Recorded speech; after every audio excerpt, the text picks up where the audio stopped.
تقدیر اللہ تعالیٰ کے اس علم اور فیصلے کو کہتے ہیں جو اس کائنات اور اس کائنات کی تمام مخلوقات کے بارے میں اس کے وجود میں آنے سے پہلے طے کیا جا چکا ہے۔ تقدیر کی دو قسمیں، ایک تقدیر مبرم، دوسرا تقدیر معلق۔ تقدیر مبرم یہ تو آخری فیصلہ ہوتا ہے جس کو اللہ تعالیٰ کے حکم سے لوح محفوظ پر لکھ دیا جاتا ہے اور اس میں تبدیلی ناممکن ہے۔ حدیث کے الفاظ ہیں رفعت الاقلام وجفت الصحف۔ اس کی طرف اشارہ ہے کہ تقدیر جس قلم سے لکھی گئی وہ قلم اٹھا لیے گئے اور صحیفوں پر جس سیاہی سے تقدیر کا فیصلہ لکھا جا چکا ہے وہ سیاہی اور صحیفے خشک ہو چکے ہیں، یعنی اب اس فیصلے میں کوئی تبدیلی نہیں ہو سکتی۔ اور دوسری قسم قضائے معلق کی ہے۔ اللہ تعالیٰ کی طرف سے یہ وعدہ ہے کہ اگر کوئی بندہ چاہے تو ہم اس کے نیک عمل اور دعا کے ساتھ ہی اس کی تقدیر بھی بدل دیں گے۔ اسی لیے فرمایا نصیب کی بات مت کرو، دعا تقدیر کو بدل دیتی ہے۔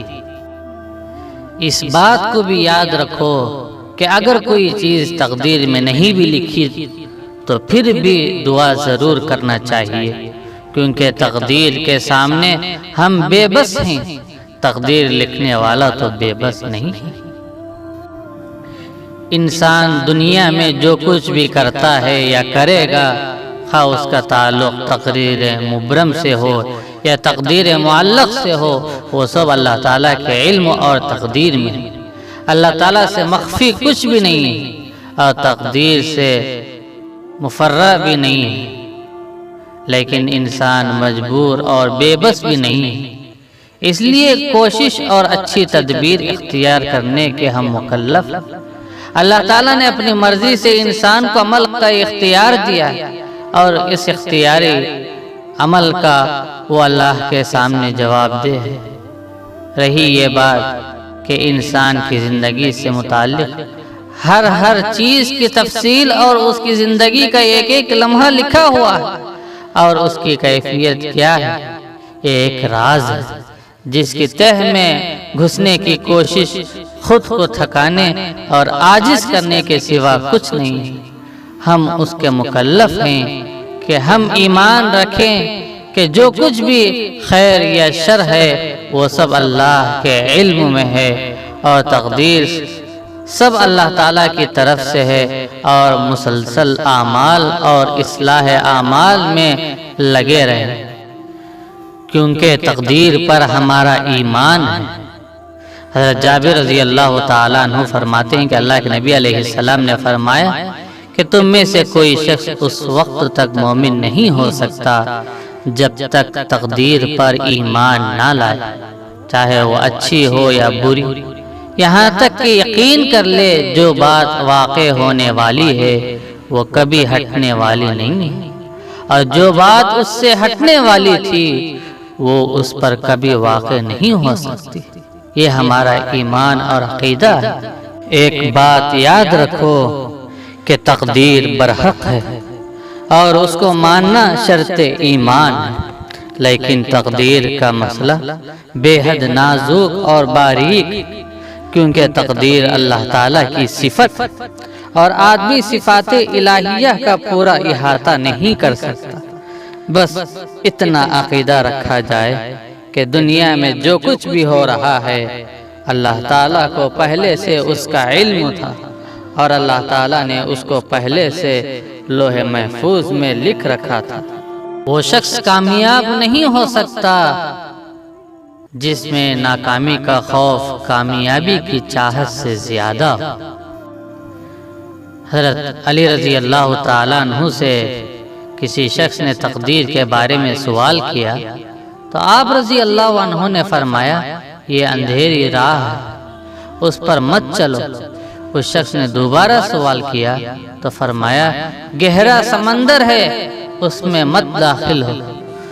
اس نے تیسری مرتبہ سوال کیا تو فرمایا اللہ کا راز ہے جسے اللہ تعالیٰ نے تجھ سے مخفی رکھا ہے، اس لیے اس کی تفتیش اور جستجو میں مت پڑو۔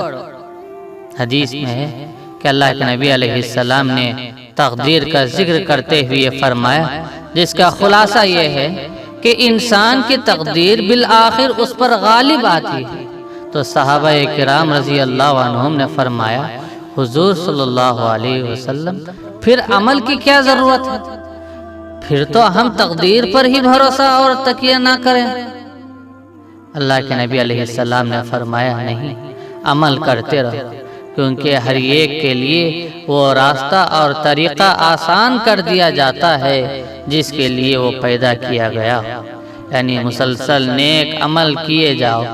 امید ہے کہ اسی حالت میں موت آ جائے، اور جب خاتمہ بالخیر ہو گیا تو انسان کا بیڑا پار ہو گیا۔ سورۃ الرعد میں اللہ تعالیٰ نے فرمایا یمحو اللہ ما یشاء ویثبت وعندہ ام الکتاب، اللہ لکھے ہوئے فیصلے کو کوئی چاہتا ہے مٹا دیتا ہے، اور جسے چاہتا ہے ثابت قدمی اور اس کو ثبات فرما دیتا ہے، اور اسی کے پاس اصل کتاب لوح محفوظ میں ہے۔ حضرت عمر رضی اللہ تعالیٰ عنہ کے زمانے میں شام میں طاعون کی وبا پھیلی، اور اس زمانے میں حضرت فاروق اعظم رضی اللہ تعالیٰ عنہ بھی شام کے سفر پر تھے۔ حضرت عمر رضی اللہ تعالیٰ عنہ وبا علاقوں کی اس طرف نہیں گئے، بلکہ صحابہ کرام رضی اللہ عنہم سے مشورہ کرنے لگے، اور اس کے بارے میں احادیث مبارکہ کا مذاکرہ کرنے کے بعد واپسی کا فیصلہ کیا۔ تو حضرت ابو عبیدہ رضی اللہ تعالیٰ عنہ نے فرمایا اتفر من قدر اللہ، کیا آپ تقدیر سے بھاگتے ہیں؟ حضرت فاروق اعظم رضی اللہ تعالیٰ عنہ نے اس کا جواب دیا افر من قضاء اللہ الی قدر اللہ، میں اللہ کی قضاء سے اس کی قدر کی طرف بھاگتا ہوں۔ بعض روایات میں یہ الفاظ ہیں نفر من قدر اللہ الی قدر اللہ۔ اس کی نسبت احادیث میں ارشاد ہوتا ہے لا يرد القضاء الا الدعاء، صرف دعا ہی قضا کو ٹال سکتی ہے۔ جو امور بھی انسان بجا لاتا ہے یہ سب تقدیر الہی کے مطابق ہوتے ہیں، لیکن انسان جمادات اور پتھروں کے مانند چونکہ مجبور ہے، بے بس نہیں، اس لیے کوشش اور اچھی تدبیر اختیار کرنے کے ہم مکلف ہیں۔ یہ سب کھیل تو بس تقدیر کا تھا، ورنہ کون اپنی ہی خوشیوں کی قربانی دیتا ہے۔ اسی لیے اللہ کے نبی علیہ السلام نے بری تقدیر سے پناہ مانگتے ہوئے دعا فرمائی۔ صحیح بخاری کی کتاب الدعوات میں ہے اللہم انی اعوذ بک من جہد البلاء ودرک الشقاء وسوء القضاء وشماتۃ الاعداء، اے اللہ میں تیری پناہ چاہتا ہوں سخت مشقت سے، بدبختی کے لاحق ہونے سے، برے فیصلے سے، اور دشمنوں کے خوش ہونے سے۔ بہرحال انسان کب، کس وقت، کس جگہ کیا عمل کرے گا یہ سب کچھ اللہ تعالیٰ کے علم میں ہے، مگر انسان اس پر مجبور نہیں اور کوشش کا وہ مکلف ہے۔